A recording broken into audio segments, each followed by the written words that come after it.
She simply lifted the folder above her head, but in doing so she uncovered a secret hidden within the papers. It was the entire space agency's classified data. She originally planned to pretend she hadn't seen anything, but when she looked up she realized that with this hidden information, she could solve the problem on the blackboard. Climbing up the ladder, she started calculating the rocket's flight path. In just a few hours, she solved the problem that had been plaguing the space agency. However, what awaited her wasn't applause, but interrogation. The director suspected she was a Soviet spy, as most of the key data had been blacked out and hidden. Even a genius couldn't have solved the problem under those circumstances. At that moment Ellie explained the truth. She had seen the content through the light passing through the paper. After hearing the truth, the director realized she was a rare mathematical prodigy. He ordered that the documents no longer be blacked out, and granted Ellie access to classified information. The next day, the director was shocked to find that Ellie's seat was always empty. No one knew where she had gone. It turned out that the entire building lacked a restroom for black employees, so every day she had to run 3 kilometers to use the restroom. Ellie realized her frustration. She thought she would lose her job over it, but to her surprise,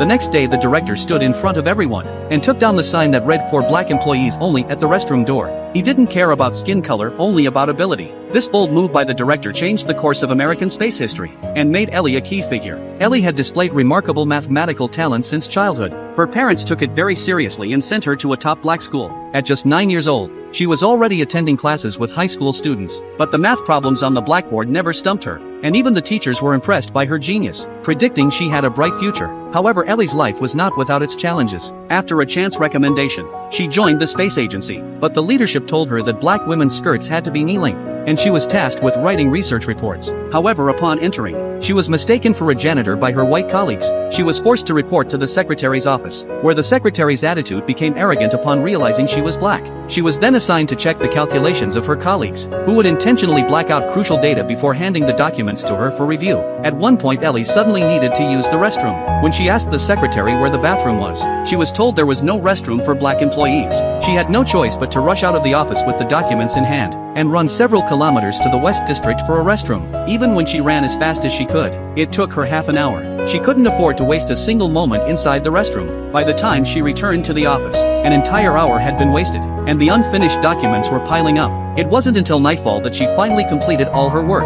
However, when she handed the files to the director, he tossed them straight into the trash without even looking. Coffee became her way to cope with the stress, but when she picked up the coffee pot, everyone stared at her with strange looks. Ellie awkwardly returned to her seat. Though no one spoke, their eyes said everything. The next day, she saw that a small pot had been placed next to the original coffee pot, with a label that read "For black employees only." She had long since grown used to it. Every day, her colleagues handed her documents with blacked out data, making her job extremely difficult. Thinking outside the box, Ellie held up the documents to the light.